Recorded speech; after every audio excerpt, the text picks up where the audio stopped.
प्रणाम सेंसे। प्रणाम प्रणाम प्रणाम सेंसे। प्रणाम प्रणाम। चलिए शुरू शुरू करते हैं। करें। हाँ सेंसे। सेंसे पेज नंबर 451 थोड़ा पीछे से पढ़ सकते हैं? कल थोड़ा ठीक। जल्दी पढ़िए। Okay okay. हाँ सेंसे। पृष्ठ संख्या 451, श्लोक संख्या 26। मैं वन में ही रहकर बाहर भीतर से पवित्र हो नियमित भोजन करूंगा और पवित्र फल मूल एवं पुष्पों द्वारा देवताओं और पितरों को तृप्त करता हुआ प्रतिज्ञा का पालन करूंगा। श्लोक संख्या 27। क्या करना चाहिए और क्या नहीं, इसका निश्चय मैं कर चुका हूँ। अतः फल मूल आदि से पांचों इंद्रियों को संतुष्ट करके निश्चल श्रद्धा पूर्वक लोक यात्रा पिता की आज्ञा के पालन रूप व्यवहार का निर्वाह करूंगा। इस कर्म भूमि को पाकर जो शुभ कर्म हो उसका अनुष्ठान करना चाहिए, क्योंकि अग्नि, वायु तथा सोम भी कर्मों के ही फल से उन पदों के भागी हुए हैं। देवराज इंद्र 100 यज्ञों का अनुष्ठान करके स्वर्ग लोक को प्राप्त हुए हैं। महर्षियों ने भी उग्र तपस्या करके दिव्य लोकों में स्थान प्राप्त किया है। उग्र तेजस्वी राजकुमार श्री राम परलोक की सत्ता का खंडन करने वाले जाबाली के पूर्वोक्त वचनों को सुनकर उन्हें सहन न कर सकने के कारण उन वचनों की निंदा करते हुए पुनः उनसे बोले। श्लोक संख्या 31। सत्य, धर्म, पराक्रम। पेज 451, श्लोक संख्या 31। सत्य, धर्म, पराक्रम, समस्त प्राणियों पर दया, सबसे प्रिय वचन बोलना तथा देवताओं, अतिथियों और ब्राह्मणों की पूजा करना, इन सबको साधु पुरुषों ने स्वर्ग लोक का मार्ग बताया है। सत्पुरुषों के इस वचन के अनुसार धर्म का स्वरूप जानकर तथा अनुकूल तर्क से उसका यथार्थ निर्णय करके एक निश्चय पर पहुंचे हुए सावधान ब्राह्मण भली भांति धर्माचरण करते हुए उन उत्तम लोकों को प्राप्त करना चाहते हैं। आपकी बुद्धि विषम मार्ग में स्थित है। आपने वेद विरुद्ध मार्ग का आश्रय ले रखा है। आप घोर नास्तिक और धर्म के रास्ते से कोसों दूर हैं। ऐसी पाखंडमयी बुद्धि के द्वारा अनुचित विचार का प्रचार करने वाले आपको मेरे पिताजी ने जो अपना याजक बना लिया, उनके इस कार्य की मैं निंदा करता हूँ। जैसे चोर दंडनीय होता है, उसी प्रकार वेद विरोधी बौद्ध मतावलंबी भी दंडनीय है। तथागत नास्तिक विशेष और नास्तिक चार्वाक को भी यहाँ इसी कोटि में समझना चाहिए। इसलिए प्रजा पर अनुग्रह करने के लिए राजा द्वारा जिस नास्तिक को दंड दिलाया जा सके, उसे तो चोर के समान दंड दिलाया ही जाए, परंतु जो वश के बाहर हो, उस नास्तिक के प्रति विद्वान ब्राह्मण कभी उन्मुख ना हो, उससे वार्तालाप तक न करे। आपके सिवा पहले के श्रेष्ठ ब्राह्मणों ने इहलोक और परलोक की फल कामना का परित्याग करके वेदोक्त धर्म समझकर सदा ही बहुत से शुभ कर्मों का अनुष्ठान किया है। अतः जो भी ब्राह्मण हैं, वे वेदों को ही प्रमाण मानकर स्वस्ति अहिंसा और सत्य आदि, कृत तप दान और परोपकार आदि तथा हुत यज्ञ याग आदि कर्मों का संपादन करते हैं। एक्चुअली क्या है कि जो जवालिस्ट है ना, वो ऐसा नास्तिक नहीं है, मगर राम जी को किसी भी हालत से वापस लाने के लिए ये प्लान बनाए थे। मगर राम जी का गुस्सा देख के वो भी थोड़ा चौंक गए, हमने गलती कर दिया ये समझ लिए कर, लेकिन असली में वो नास्तिक नहीं है कि नहीं, मगर वो किसी भी लॉजिक से राम जी वापस चले जाए ये उनका इच्छा था, ठीक है ना। हाँ, इसलिए वशिष्ठ जी भी बाद में उनको सपोर्ट करेंगे, ठीक है ना। जवाली जी को। हाँ, जैसे मतलब मार्ग कोई भी हो, उद्देश्य साधने के लिए कोई मार्ग भी अपना सकते हैं क्या? अपनाने के लिए ये एक प्लान है, ठीक है ना। हाँ, अच्छा। ठीक है। संजय, यहाँ जो सेंटेंस आया था, वे वेदों को ही प्रमाण मानकर स्वस्ति अहिंसा और सत्य आदि, कृत तप दान और परोपकार आदि तथा हुत यज्ञ याग आदि, इसमें स्वस्ति भी कर्म है। स्वस्ति सत्य अहिंसा सत्य वो भी कर्म है। हाँ, वो भी मतलब जो आप करते हैं। कल आपने एक शब्द समझ में आया आपको? क्या शब्द था? बुद्धि प्रत्यय। प्रत्यय उसको और इंग्लिश में क्या था?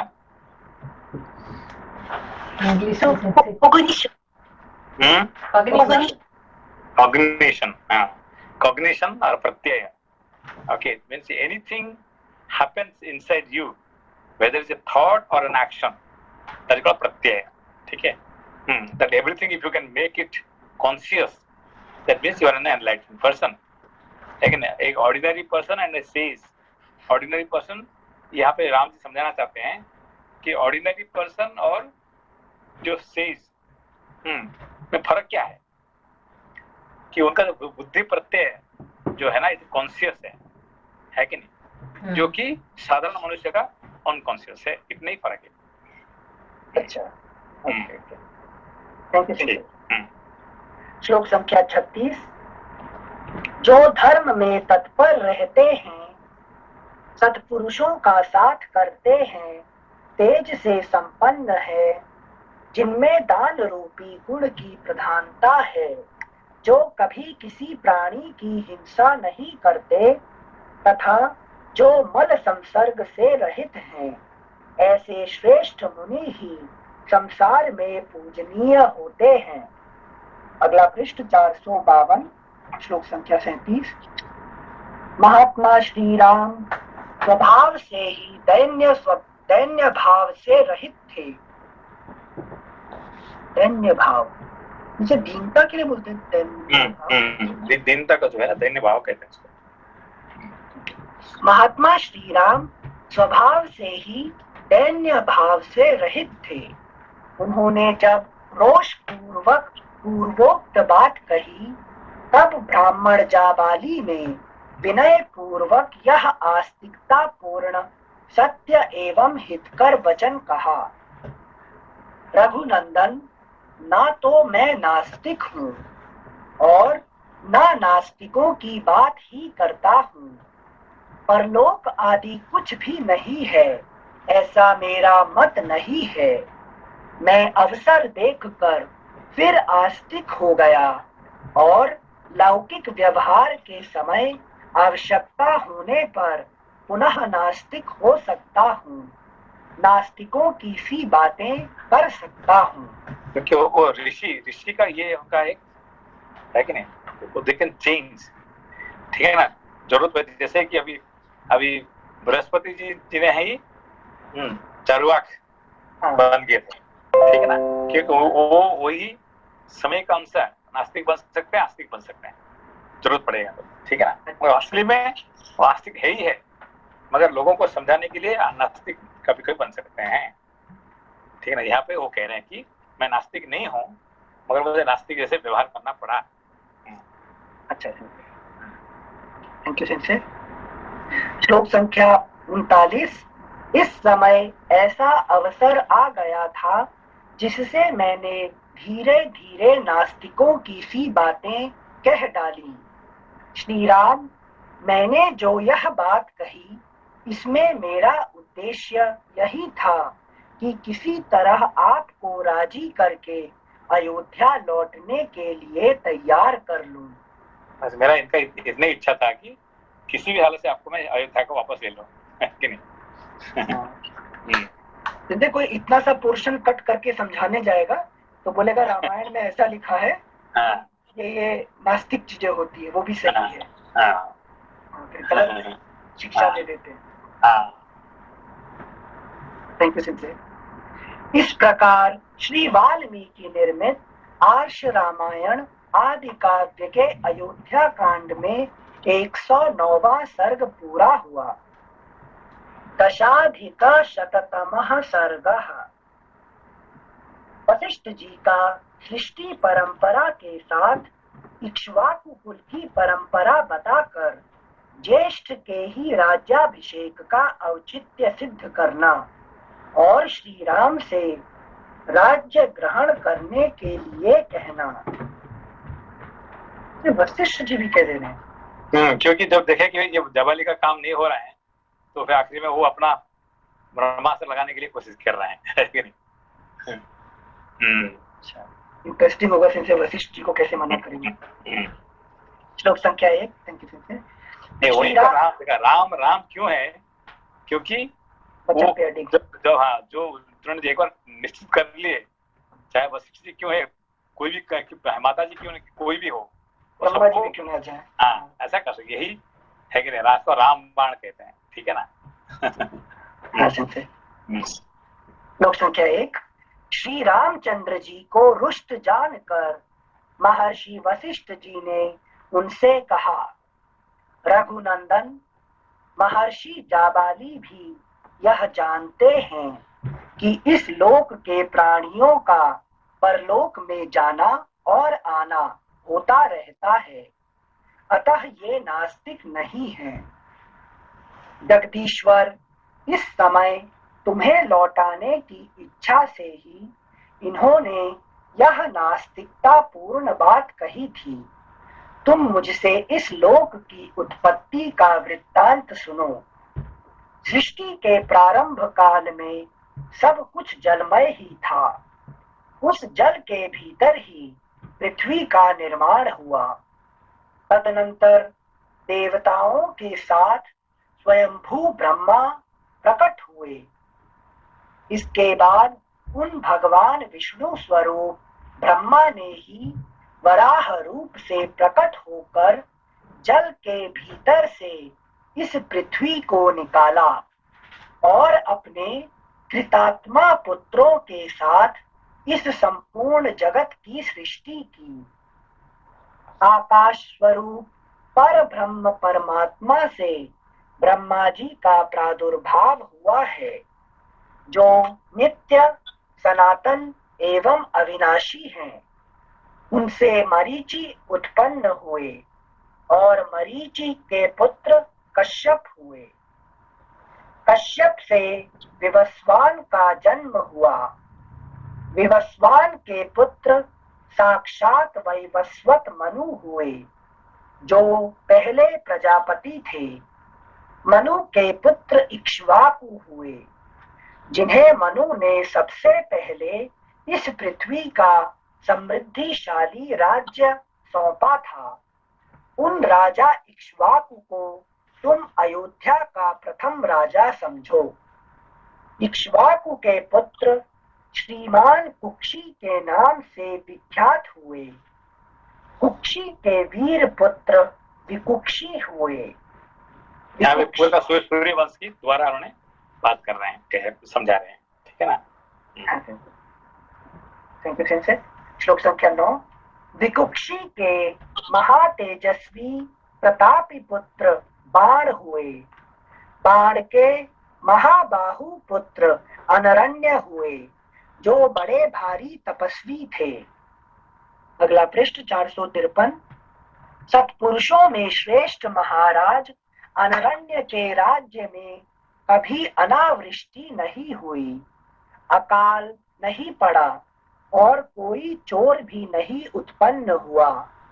महाराज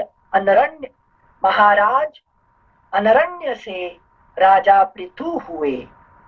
उन पृथु से महातेजस्वी त्रिशंकु की उत्पत्ति हुई। वे वीर त्रिशंकु विश्वामित्र के सत्य वचन के प्रभाव से सदेह स्वर्ग लोक को चले गए थे। त्रिशंकु के महायशस्वी धुंधुमार हुए। धुंधुमार से महातेजस्वी युवनाश्व का जन्म हुआ। युवनाश्व के पुत्र श्रीमान मानधाता हुए। मानधाता के महान तेजस्वी पुत्र सुसंधि हुए। सुसंधि के दो पुत्र हुए, ध्रुव संधि और प्रसेनजित। ध्रुव संधि और प्रसेनजित। ध्रुव संधि के यशस्वी पुत्र शत्रुसूदन भरत थे।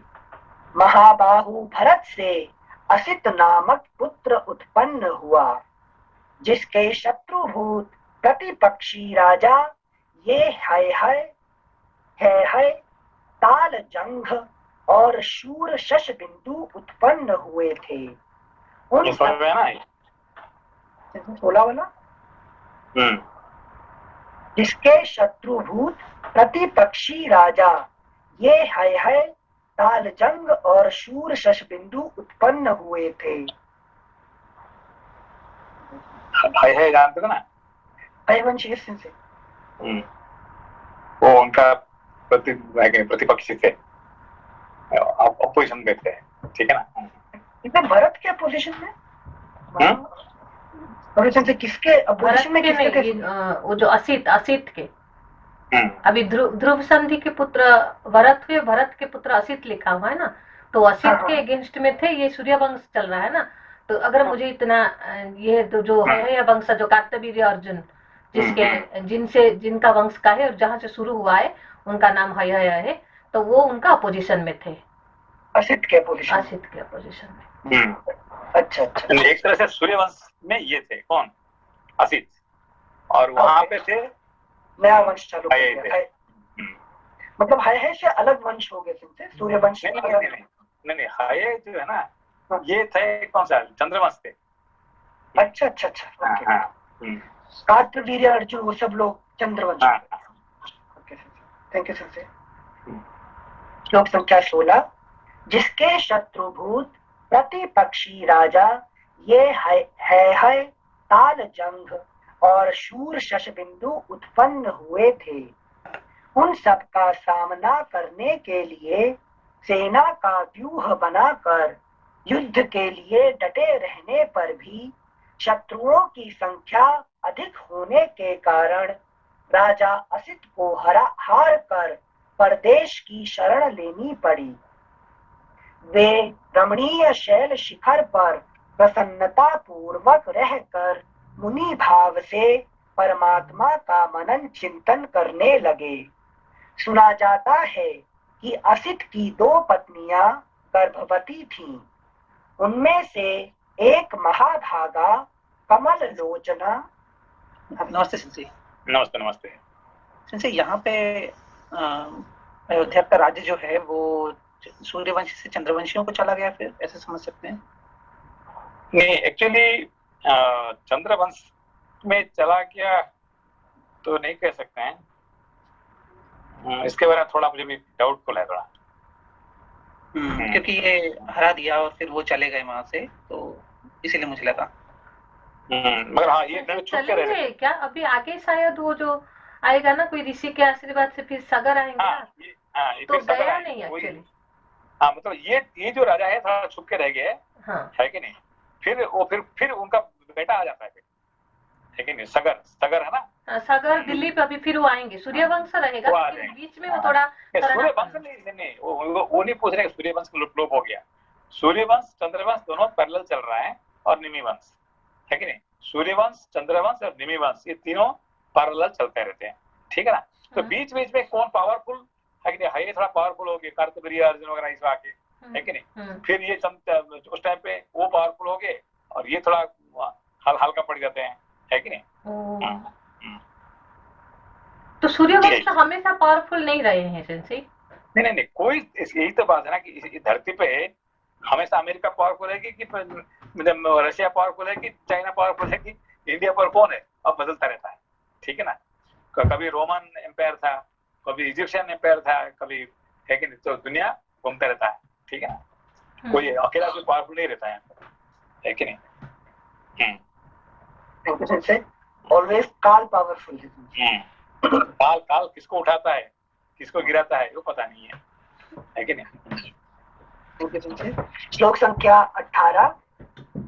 सुना जाता है कि असित की 2 पत्नियां गर्भवती थीं। उनमें से एक महाभागा कमल लोचना राजपत्नी ने उत्तम पुत्र पाने की अभिलाषा रखकर देवतुल्य तेजस्वी भृगुवंशी च्यवन मुनि के चरणों में वंदना की, और दूसरी रानी ने अपनी सौत के गर्भ का विनाश करने के लिए उसे जहर दे दिया। उन दिनों भृगुवंशी च्यवन मुनि हिमालय पर रहते थे। राजा असित की कालिंदी नाम वाली पत्नी ने ऋषि के चरणों में पहुंचकर उन्हें प्रणाम किया। मुनि ने प्रसन्न होकर पुत्र की उत्पत्ति के लिए वरदान चाहने वाली रानी से इस प्रकार कहा, देवी, तुम्हें एक महामनस्वी लोक विख्यात पुत्र प्राप्त होगा, जो धर्मात्मा, शत्रुओं के लिए अत्यंत भयंकर, अपने वंश को चलाने वाला और शत्रुओं का संहारक होगा। यह सुनकर रानी ने मुनि की परिक्रमा की और उनसे विदा लेकर वहां से अपने घर आने पर उस रानी ने एक पुत्र को जन्म दिया, जिसकी कांति कमल के भीतरी भाग के समान सुंदर थी और नेत्र कमल दल के समान मनोहर थे। सौत ने उसके गर्भ को नष्ट करने के लिए जो गर विष दिया था, उस गर के साथ ही वह बालक प्रकट हुआ, इसलिए सगर नाम से प्रसिद्ध हुआ। राजा सगर वे ही हैं जिन्होंने पर्व के दिन यज्ञ की दीक्षा ग्रहण करके खुदाई के वेग से इन समस्त प्रजाओं को भयभीत करते हुए अपने पुत्रों द्वारा समुद्र को खुदवाया था। हमारे सुनने में आया है कि सगर के पुत्र असमंज हुए, जिन्हें पाप कर्म में प्रवृत्त होने के कारण पिता ने जीते जी ही राज्य से निकाल दिया था। असमंज के पुत्र अंशुमान हुए, जो बड़े पराक्रमी थे। अंशुमान के दिलीप और दिलीप के पुत्र भगीरथ हुए। भगीरथ से ककुत्स्थ का जन्म हुआ, जिनसे उनके बार बार ककुत्स्थ से बात आता ना। हाँ। ये भगीरथ का पुत्र थे, ठीक है ना। ककुत्स्थ कुल नंदन कहते हैं ना। अच्छा, क्योंकि इतना रघुनंदन नहीं है जितना ककुत्स्थ नंदन बार बार आ रहा है, क्यों? हाँ, क्योंकि वो भी महान थे ना, वही भगीरथ का बेटा है कि नहीं। क्योंकि भगीरथ को तो टाइम नहीं मिला राज्य करने के लिए, वो तो गंगा जी के पीछे टाइम लग गया उनको, है कि नहीं। तो ककुत्स्थ उसके बदले में है कि राज्य का काम हमारे। अच्छा, थैंक यू। श्लोक संख्या 28। ये आपने ये नहीं बोले थे ककुत्स्थ के बारे में, शायद हम लोग पिछले बार कोई पुराण में पढ़े थे कि उनका असली नाम ककुत्स्थ नहीं है। तो वो इंद्र ने उन्होंने देवासुर संग्राम के लिए इंद्र को हेल्प किए थे। तो जब हेल्प कर रहे थे तभी उन्होंने जो क्या बोलते हैं बुल के पीठ के ऊपर चढ़ के उन्होंने सारे मतलब कि असुर लोगों को के साथ लड़ाई किए थे। तो बुल के जो पीछे जो हम्प होता है उसको ककूद बोलते हैं। तो वो इतने फेमस हो गए कि उनका नाम ककुत्स्थ हो गया। ककूद आपने बोले थे ककूद के ऊपर जो स्थित थे, तो इसलिए ककुत्स्थ हुआ था। बट उनका नाम कुछ मेरे को याद नहीं आ रहा है, बट उनका नाम ककुत्स नहीं है, बट उनके कर्म के बदले वो ककुस्थ हो गए हैं। ठीक है सेंसर। श्लोक संख्या 28। भगीरथ से ककुत्स्थ का जन्म हुआ, जिनसे उनके, अगला पृष्ठ 454, जिनसे उनके वंश वाले काकुत्स्थ कहलाते हैं। ककुत्स्थ के पुत्र रघु हुए, जिनसे उस वंश के लोग राघव कहलाए। देखिए उनका ये कुछ जो है ना, इनका क्या है कि पिताजी फेमस है और बेटा भी फेमस है कि नहीं? ये बीच में है। पिताजी तो बहुत फेमस थे और बेटा भी, लेकिन ये बीच में है, ठीक है ना। संजय, फेमस के हिसाब से भागीरथ जी ने सबसे बड़ा काम किया है, लेकिन भागीरथ वंशी करके नहीं बोलते ना। नहीं, भागीरथ जो है ना अपने देश के लिए कुछ नहीं किए। अच्छा, वो दुनिया के लिए, पूरा विश्व के लिए काम किए हैं, पर देश के लिए वो उन्होंने, इसलिए उनको उनका देश में कोई ज्यादा ये नहीं है, ठीक है ना। अच्छा अच्छा। हाँ। जैसे जैसे जैसे कल्याण सिंह ने मंदिर के लिए काम किया, लेकिन मोदी जी देश के लिए कर रहे हैं, ठीक है ना। श्लोक संख्या 29। रघु के तेजस्वी पुत्र कलमाशपाद हुए, जो बड़े होने पर शापवश कुछ वर्षों के लिए नरभक्षी राक्षस हो गए थे। वे इस पृथ्वी पर सौदास नाम से विख्यात थे। कलमाशपाद के पुत्र शंखड़ हुए, यह हमारे सुनने में आया है, जो युद्ध में सुप्रसिद्ध पराक्रम प्राप्त करके भी सेना सहित नष्ट हो गए थे। शंखड़ के शूरवीर पुत्र श्रीमान सुदर्शन हुए, सुदर्शन के पुत्र अग्निवर्ण और अग्निवर्ण के पुत्र शीघ्रग थे।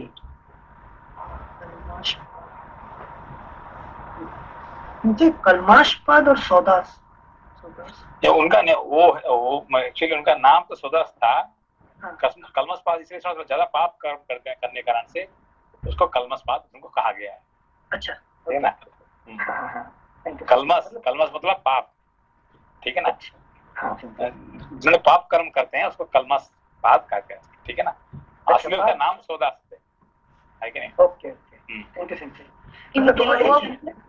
Namaste, sir. In Telugu, we use lots of kalmasham in everyday language.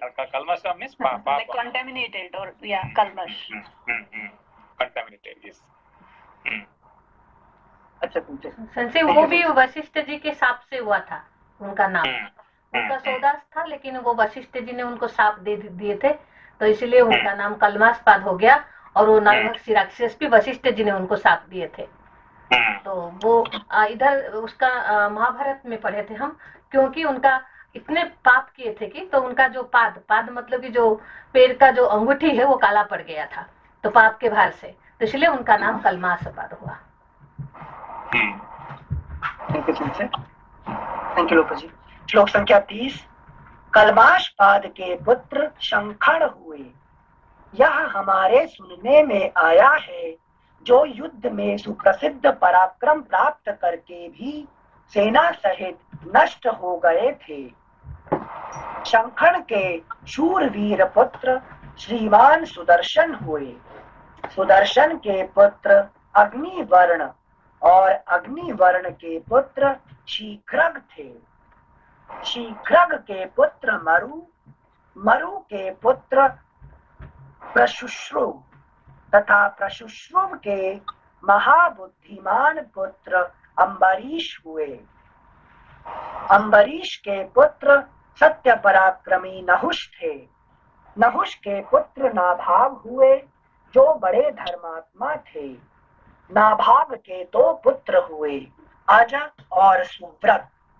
Nahusha जो है ये सूर्यवंश का नहुष है। जो फेमस नहुष है वो चंद्रवंश का है, ठीक है ना। अच्छा, जिसका पुत्र ये आती है, ठीक है ना, वो चंद्रवंश का है। अच्छा अच्छा, थैंक यू सेंसर।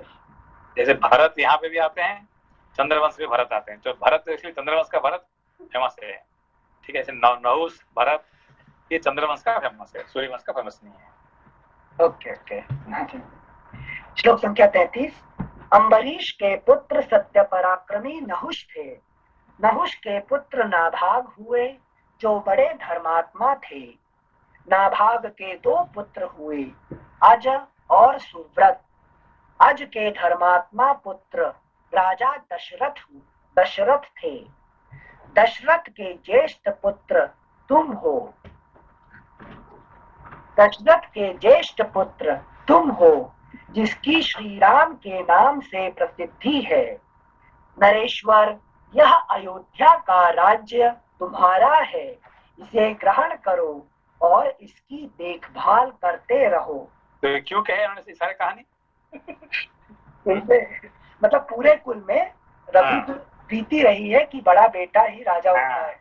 अभी तो कभी ऐसे कभी नहीं हुआ कि कोई बड़ा बेटा होने के बावजूद भी, हाँ एक बार हुआ है कि जब वो कोई काम का नहीं था, इसलिए उसका पिताजी ने उसको, हाँ ठीक है ना, हाँ तो मतलब पूरा कुल का ज्ञान दिया एक कन्विंस करने के लिए। हाँ हाँ।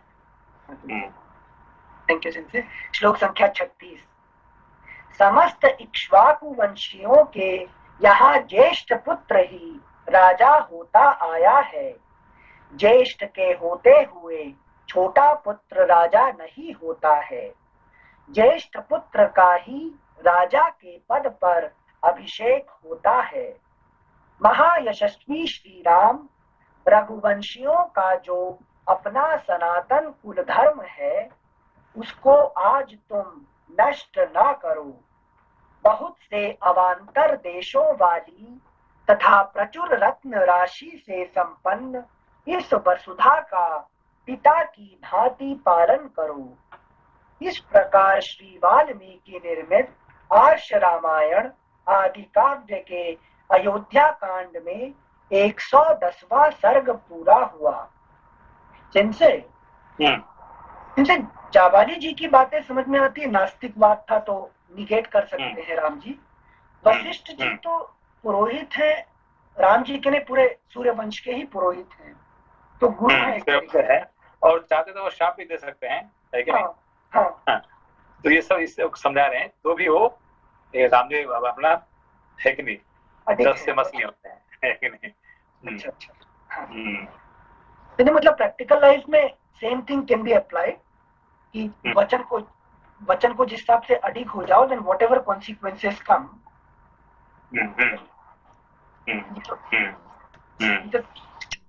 थोड़ा नहीं समझ पा रहे यहाँ पे।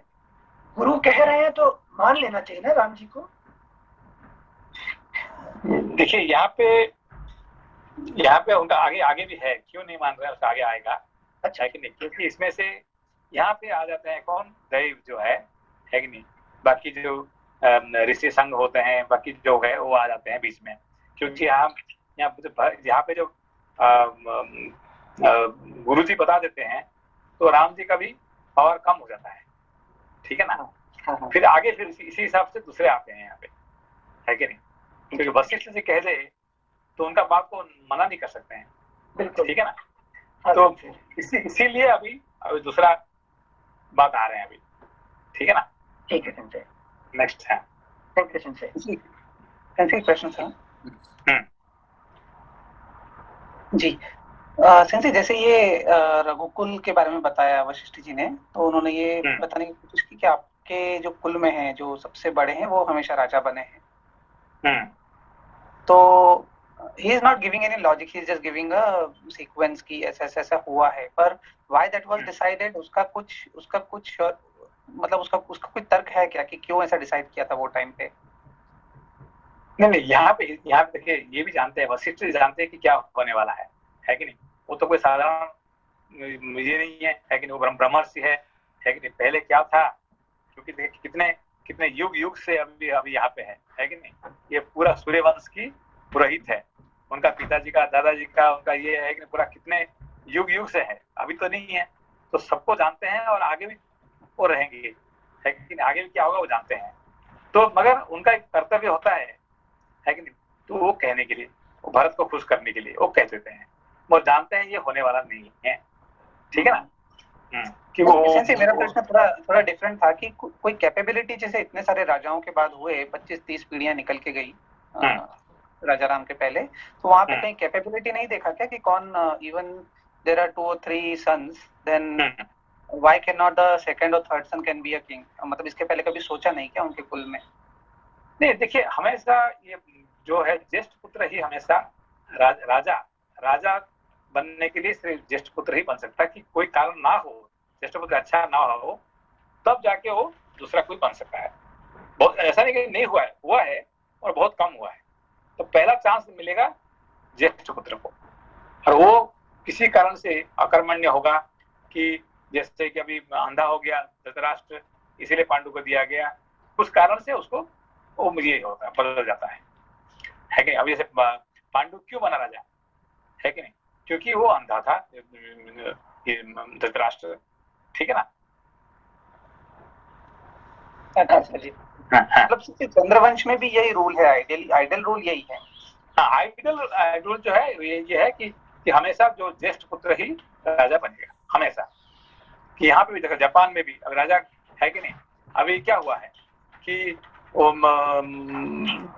ज्येष्ठ पुत्र है कि नहीं, और उसका जो अभी उसका पुत्र कोई है ही नहीं है, तो भी उसको अभी जापान का रूल बन रहा है कि जो उसका जो बेटी बनेगी, है कि नहीं? इस तरह से हमेशा ज्येष्ठ पुत्र और पुत्री बनते हैं। ठीक है ना? भैया जी नमस्ते। नमस्ते नमस्ते। भैया जी, एक छोटी सी बात मैंने शायद कहीं पढ़ी थी या कुछ समझ में ऐसा आया कि इस ज्येष्ठ पुत्र के पीछे जो कारण रहता है वो शायद कहीं से ऐसा भी आता है कि क्योंकि ज्येष्ठ पुत्र जो होता है ना, वो असल में राजा और रानी का पहला पुत्र होता है, तो वो हमेशा जरूरी नहीं है कि वो बहुत ही सबसे ताकतवर या सबसे बुद्धिमान या रहे। तो ओवरऑल संपूर्णता में देखें तो ज्येष्ठ पुत्र एक तरह से सबसे ज्यादा बैलेंस्ड और सबसे ज्यादा मतलब सब कारणों से सबसे बैलेंस रहता है ज्येष्ठ पुत्र। और ये उसके पीछे थोड़ा सा बायोलॉजिकल भी उन्होंने बताया कि जब पहली बार बोले तो राजा रानी में जब वीर्य स्खलन होता है और रानी गर्भ धारण करती है, तो ब्रह्मचर्य के बाद पहली बार गृहस्थ में जब आते हैं तब ज्येष्ठ पुत्र का जन्म होता है, पुत्र का पुत्री का भी। और इसी कारण से ये भी था कि वैसे तो अर्जुन और भीम कहीं ज्यादा ताकतवर थे धृतराष्ट्र से, लेकिन सॉरी युधिष्ठिर से, हाँ जी, लेकिन जो ओवरऑल बैलेंस तरीके से देखा जाए तो राजा बनने के लिए सबसे सक्षम हमेशा ज्येष्ठ पुत्र होता है, बायोलॉजिकल भी कारणों से। और इसीलिए वो रीति इसीलिए बनाई गई है कि ज्येष्ठ पुत्र ही हमेशा सबसे बनेगा, और जरूरी नहीं कि वो सबसे ज्यादा ताकतवर हो। तो इसीलिए परंपरा ये रही है कि कभी भी छोटे वाले को नहीं बनाया जाएगा जब तक कि किसी बहुत बड़े कारण से बड़ा पुत्र अक्षम ना हो। हाँ, कोई ऐसे कोई स्पेशल कारण ना हो तो फिर वो तो पहला ज्येष्ठ पुत्र की राजा बना जाता है हमेशा। अभी भी हर देश में ऐसे ही है, हर कंट्री में। और जैसे ही पहले था, अभी भी आज के टाइम पे भी ऐसे ही है, लेकिन हाँ भैया जी, थैंक यू सर। एकादशाधिक, अभी देखिए अभी इंग्लैंड में क्या प्रॉब्लम हो रहा है कि 2 भाई है कि नहीं? तो 2 भाई, एक को फिर जानबूझ के उसको भगाना पड़ा, है कि नहीं? क्या नाम उसका जो दूसरा, तो उसको इम्पोर्टेंस नहीं देते हैं, भाग गया ना। हाँ, तो उसको नहीं, उसको जानबूझ के उसको, क्योंकि वो कंप्यूटर बन रहा था, है कि नहीं? वहां पे भी बड़ा बेटा हमेशा ज्येष्ठ पुत्र ही, लेकिन राजा बनने के लिए आज भी वही है नियम। जापान में वही है, इंग्लैंड में वही, डेनमार्क में भी, लेकिन में भी वही है। अगला अध्याय, एकादशाधिक शततमः सर्गः। वशिष्ठ जी के समझाने पर भी श्री राम को पिता की आज्ञा के पालन से विरत होते न देख भरत का धरना देने को तैयार होना तथा श्री राम का उन्हें समझाकर अयोध्या लौटने की आज्ञा देना। उस समय राजपुरोहित वशिष्ठ ने पूर्वोक्त बातें कहकर पुनः श्री राम से दूसरी धर्म युक्त बातें कही। रघुनंदन ककुत्स्थ कुलभूषण, इस संसार में उत्पन्न हुए पुरुष के सदा 3 गुरु होते हैं, आचार्य, पिता और माता। श्लोक संख्या 2। रघुनंदन ककुत्स्थ कुलभूषण, इस संसार में उत्पन्न हुए पुरुष के सदा 3 गुरु होते हैं, आचार्य, पिता और माता। पुरुष प्रवर, पिता पुरुष के शरीर को उत्पन्न करता है, इसलिए गुरु है, और आचार्य उसे ज्ञान देता है, इसलिए गुरु कहलाता है। शत्रुओं को संताप देने वाले रघुवीर, मैं तुम्हारे पिता का और तुम्हारा भी आचार्य हूँ, अतः मेरी आज्ञा का पालन करने से तुम सत्पुरुषों के पथ का त्याग करने वाले नहीं समझे जाओगे। यहाँ तक समझा दिया उन्होंने, ठीक है ना। मैं तुम्हारा भी गुरु हूँ, तुम्हारा पिताजी का भी गुरु हूँ, है कि नहीं। और क्या शब्द है बताओ। श्लोक संख्या 5। तात, ये तुम्हारे सभासद, बंधु बांधव तथा सामंत राजा पधारे हुए हैं, इनके प्रति धर्मानुकूल बर्ताव करने से भी तुम्हारे द्वारा सन्मार्ग का उल्लंघन नहीं होगा। अपनी धर्म परायणा बूढ़ी माता की बात तो तुम्हें कभी टालनी ही नहीं चाहिए। ये 2 गुरु यहाँ पे है, मैं तुम्हारा गुरु हूँ और तुम्हारा माता भी है, बूढ़ी माता भी है, तो उनका भी है कि इसलिए वो भी लॉजिक दे रहे हैं, ठीक है नहीं। पिताजी ने 3 में 1 तो है ही नहीं है, ठीक है ना, बाकी 2 हम यहाँ पे है ना। अगला पृष्ठ 455। इनकी आज्ञा का पालन करके तुम श्रेष्ठ पुरुषों के आश्रयभूत धर्म का उल्लंघन करने वाले नहीं माने जाओगे। सत्य, धर्म और पराक्रम से संपन्न रघुनंदन, भरत अपने आत्म स्वरूप तुमसे राज्य ग्रहण करने और अयोध्या लौटने की प्रार्थना कर रहे हैं। उनकी बातें मान लेने से भी तुम धर्म का उल्लंघन करने वाले नहीं कहलाओगे। गुरु वशिष्ठ ने सुमधुर वचनों में जब इस प्रकार कहा, तब साक्षात पुरुषोत्तम श्री राघवेंद्र ने वहां बैठे हुए वशिष्ठ जी को यों उत्तर दिया। माता और पिता पुत्र के प्रति जो सर्वदा स्नेह पूर्ण बर्ताव करते हैं, अपनी शक्ति के अनुसार उत्तम खाद्य पदार्थ देने, अच्छे बिछौने पर सुलाने, उबटन आदि लगाने, सदा मीठी बातें बोलने तथा पालन पोषण करने आदि के द्वारा माता और पिता ने जो उपकार किया है, उसका बदला सहज ही नहीं चुकाया जा सकता। अतः मेरे जन्मदाता पिता महाराज दशरथ ने मुझे जो आज्ञा दी है वह मिथ्या नहीं होगी। तो तीसरे गुरु की आज्ञा मान रहे हैं। और आगे पढ़िए, इंटरेस्टिंग है। हाँ जी। श्लोक संख्या 12। श्री रामचंद्र जी के ऐसा कहने पर चौड़ी छाती वाले भरत जी का मन बहुत उदास हो गया। वे पास ही बैठे हुए सूत सुमंत्र से बोले, सारथे, आप इस वेदी पर शीघ्र ही बहुत से कुश बिछा दीजिए। जब तक आर्य मुझ पर प्रसन्न नहीं होंगे, तब तक मैं यहीं इनके पास धरना दूंगा। जैसे साहूकार या महाजन के द्वारा निर्धन किया हुआ ब्राह्मण उसके घर के दरवाजे पर मुंह ढक कर बिना खाए पिए पड़ा रहता है, उसी प्रकार मैं भी उपवास पूर्वक मुख पर आवरण डालकर इस कुटिया के सामने लेट जाऊंगा। जब तक मेरी बात मानकर ये अयोध्या को नहीं लौटेंगे, तब तक मैं इसी तरह पड़ा रहूंगा। यह सुनकर सुमंत्र श्री रामचंद्र जी का मुंह ताकने लगे। उन्हें इस अवस्था में देख भरत के मन में बड़ा दुख हुआ और वे स्वयं ही कुश की चटाई बिछाकर जमीन पर बैठ गए। तब महातेजस्वी राजर्षि शिरोमणि श्री राम ने उनसे कहा, तात भरत, मैं तुम्हारी क्या बुराई करता हूँ जो मेरे आगे धरना दोगे?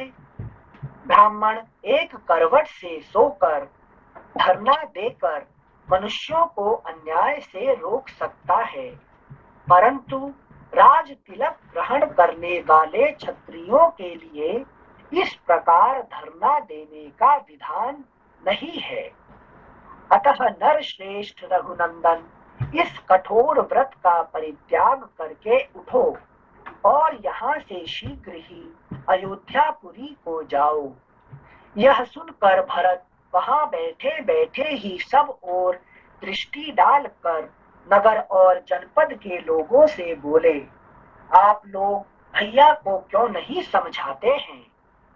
अब नगर और जनपद के लोग महात्मा भरत से बोले, हम जानते हैं काकुत्स्थ श्री रामचंद्र जी के प्रति आप रघुकुल तिलक भरत जी ठीक ही कहते हैं, परंतु ये महाभाग श्री रामचंद्र जी भी पिता की आज्ञा के पालन में लगे हैं, इसलिए यह भी ठीक ही है। अतएव हम इन्हें सहसा उस ओर से लौटाने में असमर्थ हैं। उन पूर्ववासियों के वचन का तात्पर्य समझकर श्री राम ने भरत से कहा, भरत, धर्म पर दृष्टि रखने वाले सुहृदों के इस कथन को सुनो और समझो। अगला पृष्ठ 456। रघुनंदन, मेरी और इनकी दोनों बातों को सुनकर उन पर सम्यक रूप से विचार करो। महाबाहो, अब शीघ्र उठो और तथा मेरा और जल का स्पर्श करो। यह सुनकर भरत उठकर खड़े हो गए और श्री राम एवं जल का स्पर्श करके बोले, मेरे सभासद और मंत्री सब लोग सुने, ना तो मैंने पिताजी से राज्य मांगा था और ना माता से ही कभी इसके लिए कुछ कहा था। साथ ही परम धर्मज्ञ श्री रामचंद्र जी के वनवास में भी मेरी कोई सम्मति नहीं है। फिर भी यदि इनके लिए पिताजी की आज्ञा का पालन करना और वन में रहना अनिवार्य है, तो इनके बदले मैं ही 14 वर्षों तक वन में निवास करूंगा। भाई भरत की इस सत्य बात से धर्मात्मा श्री राम को बड़ा विस्मय हुआ और उन्होंने पूर्ववासी तथा राज्य निवासी लोगों की ओर देखकर कहा, पिताजी ने अपने जीवन काल में जो वस्तु बेच दी है या धरोहर रख दी है अथवा खरीदी है, उसे मैं अथवा भरत कोई भी पलट नहीं सकता। मुझे वनवास के लिए किसी को प्रतिनिधि नहीं बनाना चाहिए, क्योंकि सामर्थ्य रहते हुए प्रतिनिधि से काम लेना लोक में निंदित है। कैकेयी ने उचित मांग ही प्रस्तुत की थी और मेरे पिताजी ने उसे देकर पुण्य कर्म ही किया था। मैं जानता हूँ भरत बड़े क्षमाशील और गुरुजनों का सत्कार करने वाले हैं। इन सत्य प्रतिज्ञा महात्मा में सभी कल्याणकारी गुण मौजूद हैं। 14 वर्षों की अवधि पूरी करके जब मैं वन से लौटूंगा, तब अपने इन धर्मशील भाई के साथ इस भूमंडल का श्रेष्ठ राजा होऊंगा। कैकेयी ने राजा से वर मांगा और मैंने उसका पालन स्वीकार कर लिया। अतः भरत, अब तुम मेरा कहना मानकर उस वर के पालन द्वारा अपने पिता महाराज दशरथ को असत्य के बंधन से मुक्त करो। इस प्रकार श्री वाल्मीकि निर्मित आर्ष रामायण आदि काव्य के अयोध्या कांड में 111वां सर्ग पूरा हुआ। 12अधिकशततमः सर्गः। ऋषियों का भरत को श्री राम की आज्ञा के अनुसार लौट जाने की सलाह देना। भरत का पुनः श्री राम के चरणों में गिरकर चलने की प्रार्थना करना। श्री राम का उन्हें समझाकर अपनी चरण पादुका देकर उन सबको विदा करना। श्लोक संख्या 1। उन अनुपम तेजस्वी भ्राताओं का वह रोमांचकारी समागम देख वहां आए हुए महर्षियों को बड़ा विस्मय हुआ। अंतरिक्ष में अदृश्य भाव से खड़े हुए मुनि तथा वहां प्रत्यक्ष रूप में बैठे हुए महर्षि उन महान भाग्यशाली ककुत्स्थवंशी बंधुओं की इस प्रकार प्रशंसा करने लगे। ये दोनों राजकुमार सदा श्रेष्ठ धर्म के ज्ञाता और धर्म मार्ग पर ही चलने वाले हैं। इन दोनों की बातचीत सुनकर हमें उसे बारंबार सुनते रहने की ही इच्छा होती है। तदनंतर दशग्रीव रावण के वध की अभिलाषा रखने वाले ऋषियों ने मिलकर राजसिंह भरत से तुरंत ही यह बात कही। अगला पृष्ठ 457। यहाँ पे ये पलट गया, ठीक है ना, तब तक चल रहा भरत जी। अच्छा भरत जी अभी वहाँ पे चेंज हो गए। मतलब चेंज होने का रीजन प्रजा ने पूरा बोल दिया, ऋषि वर्ग और प्रजा ने कि राम जी सही है। हाँ, अभी धीरे धीरे अभी दैव का जो है पावर बढ़ते गया अभी, ठीक है ना। अभी तक तो दैव का पावर अभी बढ़ते जा रहा है, ठीक है ना, क्योंकि वहाँ पे आगे भी बहुत कुछ जो कार्य होने वाला है कि नहीं, तो कुछ भी नहीं है, ठीक है ना। रावण मरेगा, ये सब जो होगा, है कि नहीं। मतलब लॉजिक देना उन्होंने। हाँ भैया संजय, ये जो 27 श्लोक पिछले अध्याय में 27 श्लोक से जो बोला है और उसके बाद जो श्री राम ने 28 में जो आंसर किया है कि पिताजी ने अपने जीवन काल में जो वस्तु बेच दी है या धरोहर रखती है अथवा खरीदी है उसे मैं अथवा भरत कोई पलट नहीं सकता। तो सिंसे इसमें कई ऑर्डिनरी लाइफ में बहुत सारी चीजों को आप सेटल करते हैं, मतलब that happens in ordinary life कि इसको ये नहीं मिला तो अभी इसको ये दे दो। कोर्ट भी इस तरह के सेटलमेंट्स करती है, तो वो सब वैलिड नहीं होता है क्या सिंसे, या उसको अपन इससे कंपेयर नहीं कर सकते? नहीं, अब ऐसे जो आज भी वही होता है ना कि कोर्ट भी वही मानता है ना कि जो कोर्ट सेटलमेंट करता है ना सिंसे कि अगर आपका कुछ प्रॉब्लम हो गया है तो you give some other thing to the person. नहीं, जैसे लोन लिए थे पिताजी ने, तो कौन भरता है उसका लोन का पैसा?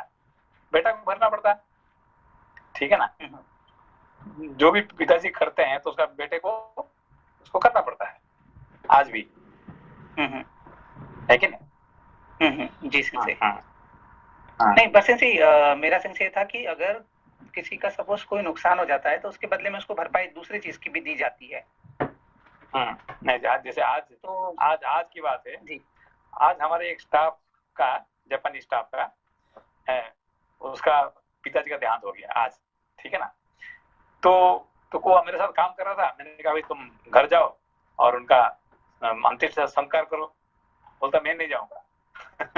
मैं भाई क्यों? क्योंकि मेरा पिताजी के साथ मेरा अच्छा नहीं पड़ता है। अभी ये राम जी का बात हो रहा है, ठीक उल्टा बात उसका साथ हुआ है। लेकिन आप लोग जानते होंगे सुजुकी किसान, एक जानते होंगे, you know that Suzuki-san? Yes. So his father passed away today. Okay, today. But he doesn't want to go for doing anything, any help. I said, please go. He said, no, I will not go. I will not do anything. Just what Ram is doing, this guy is just opposite. Okay, anyway, chili. इनके सही से पृष्ठ संख्या 457, श्लोक संख्या 5। महाप्राज्ञ, तुम उत्तम कुल में उत्पन्न हुए हो। तुम्हारा आचरण बहुत उत्तम और यश महान है। यदि तुम अपने पिता की ओर देखो, उन्हें सुख पहुंचाना चाहो, तो तुम्हें श्री रामचंद्र जी की बात मान लेनी चाहिए। हम लोग इन श्री राम को पिता के ऋण से सदा ऋण देखना चाहते हैं। कैकेयी का ऋण चुका देने के कारण ही राजा दशरथ स्वर्ग में पहुंचे हैं। इतना कहकर वहां आए हुए गंधर्व, महर्षि और राजर्षि सब अपने अपने स्थान को चले गए। जिनके दर्शन से जगत का कल्याण हो जाता है, वे भगवान श्री राम महर्षियों के वचन से बहुत प्रसन्न हुए। उनका मुख हर्षोल्लास से खिल उठा। इससे उनकी बड़ी शोभा हुई और उन्होंने उन महर्षियों की सादर प्रशंसा की। परंतु भरत का सारा शरीर थर्रा उठा। वे लड़खड़ाती हुई जबान से हाथ जोड़कर श्री रामचंद्र जी से बोले, ककुत्स्थ कुलभूषण श्री राम, हमारे कुल धर्म से संबंध रखने वाला जो ज्येष्ठ पुत्र का राज्य ग्रहण और प्रजा पालन रूप धर्म है, उसकी ओर दृष्टि डालकर आप मेरी तथा माता की याचना सफल कीजिए। मैं अकेला ही इस विशाल राज्य की रक्षा नहीं कर सकता तथा आपके चरणों में अनुराग रखने वाले इन पुरवासी तथा जनपदवासी लोगों को भी आपके बिना प्रसन्न नहीं रख सकता। जैसे किसान मेघ की प्रतीक्षा करते रहते हैं, उसी प्रकार हमारे बंधु बांधव, योद्धा, मित्र और सुहृद सब लोग आपकी ही बाट जोहते हैं। महाप्राज्ञ, आप इस राज्य को स्वीकार करके दूसरे किसी को इसके पालन का भार सौंप दीजिए। वही पुरुष आपके प्रजा वर्ग अथवा लोक का पालन करने में समर्थ हो सकता है। ऐसा कहकर भरत अपने भाई के चरणों पर गिर पड़े। उस समय उन्होंने श्री रघुनाथ जी से अत्यंत प्रिय वचन बोलकर उनसे राज्य ग्रहण करने के लिए बड़ी प्रार्थना की। तब श्री रामचंद्र जी ने श्याम वर्ण कमल नयन भाई भरत को उठाकर गोद में बिठा लिया और मदमत्त हंस के समान मधुर स्वर में स्वयं यह बात कही, तात, तुम्हें जो यह स्वाभाविक विनयशील बुद्धि प्राप्त हुई है, इस बुद्धि के द्वारा तुम समस्त भूमंडल की रक्षा करने में भी पूर्ण रूप से समर्थ हो सकते हो। इसके सिवा अमात्यों, सुहृदों और बुद्धिमान मंत्रियों से सलाह लेकर उनके द्वारा सब कार्य वे कितने ही बड़े क्यों ना हो करा लिया करो। चंद्रमा से उसकी प्रभा अलग हो जाए, हिमालय हिम का परित्याग कर दे अथवा समुद्र अपनी सीमा को लांघ कर आगे बढ़ जाए, किंतु मैं पिता की प्रतिज्ञा नहीं तोड़ सकता। तात, माता कैकेयी ने कामना से अथवा लोभवश तुम्हारे लिए जो कुछ किया है उसको मन में न लाना और उसके प्रति सदा वैसा ही बर्ताव करना जैसा अपनी पूजनीय माता के प्रति करना उचित है। जो सूर्य के समान तेजस्वी है तथा जिनका दर्शन प्रतिपदा द्वितीया के चंद्रमा की भांति आह्लादजनक है, उन कौसल्यानंदन श्री राम के इस प्रकार कहने पर भरत उनसे यो बोले। अगला पृष्ठ 458। आर्य, ये दो सुवर्ण भूषित पादुकाएं आपके चरणों में अर्पित हैं। आप इन पर अपने चरण रखें। ये ही संपूर्ण जगत के योग क्षेम का निर्वाह करेंगी। तब महातेजस्वी पुरुष सिंह श्री राम ने उन पादुकाओं पर चढ़कर उन्हें फिर अलग कर दिया और महात्मा भरत को सौंप दिया। उन पादुकाओं को प्रणाम करके भरत ने श्री राम से कहा, वीर रघुनंदन, मैं भी 14 वर्षों तक जटा और चीर धारण करके फल मूल का भोजन करता हुआ आपके आगमन की प्रतीक्षा में नगर से बाहर ही रहूंगा, परंतप इतने दिनों तक राज्य का सारा भार आपकी इन चरण पादुकाओं पर ही रखकर मैं आपकी बाट जोहता रहूंगा। रघुकुल शिरोमणि, यदि 14वां वर्ष पूर्ण होने पर नूतन वर्ष के प्रथम दिन ही मुझे आपका दर्शन नहीं मिलेगा तो मैं जलती हुई आग में प्रवेश कर जाऊंगा। ये भरत की प्रतिज्ञा है, लेकिन ये भरत की महाप्रतिज्ञा है, ठीक है ना। तो ये सच में वो करने जा रहा है, करने जाएगा, ठीक है ना। अच्छा, इसलिए लौटते टाइम में सबसे पहले भरत जी के पास गए थे? नहीं, वो उनको वो हनुमान जी को भेजते हैं ना कि क्या हो, क्योंकि 14 वर्ष राजा बनने के बाद उसका लोभ आ जाता ना मनुष्य को। फिर ये तो सच में आग लगा के बैठा हुआ जाने की, लेकिन इसलिए बहुत जोर से भागते हैं, है कि नहीं। श्लोक संख्या 26। श्री रामचंद्र जी ने बहुत अच्छा कहकर स्वीकृति दे दी और बड़े आदर के साथ भरत को हृदय से लगाया। तत्पश्चात शत्रुघ्न को भी छाती से लगाकर यह बात कही, रघुनंदन, मैं तुम्हें अपनी और सीता की शपथ दिलाकर कहता हूँ कि तुम माता कैकेयी की रक्षा करना, उनके प्रति कभी क्रोध न करना। इतना कहते कहते उनकी आंखों में आंसू उमड़ आए। ये किसको कह रहे हैं? भरत को सिंह रघु जी, सिंह राम जी भरत को कह रहे हैं कि तुम अपनी माता का ख्याल रखना। दोबारा पढ़िए उसको। अच्छा, रघुनंदन, मैं तुम्हें अपनी और सीता की शपथ दिलाकर कहता हूँ कि तुम माता कैकेयी की रक्षा करना, उनके प्रति कभी क्रोध ना करना। नहीं, ये कह रहे हैं किसको? ये कह रहे हैं, ये कह रहे हैं शत्रुघ्न को। अच्छा, शत्रुघ्न को गले लगाकर, क्योंकि ये सबसे डेंजरस है, शत्रुघ्न है, तुरंत पीटने पे लग जाएंगे।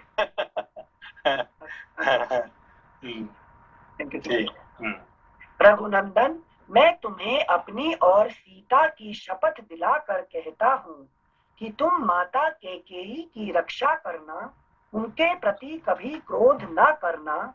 इतना कहते कहते उनकी आंखों में आंसू उमड़ आए। उन्होंने व्यथित हृदय से भाई शत्रुघ्न को विदा किया। धर्मज्ञ भरत ने भली भांति अलंकृत की हुई उन परम उज्ज्वल चरण पादुकाओं को लेकर श्री रामचंद्र जी की परिक्रमा की तथा उन पादुकाओं को राजा की सवारी में आने वाले सर्वश्रेष्ठ गजराज के मस्तक पर स्थापित किया। तदनंतर अपने धर्म में हिमालय की भांति अविचल भाव से स्थित रहने वाले रघुवंश वर्धन श्री राम ने क्रमशः वहां आए हुए जन समुदाय, गुरु, मंत्री, प्रजा तथा दोनों भाइयों का यथा योग्य सत्कार करके उन्हें विदा किया।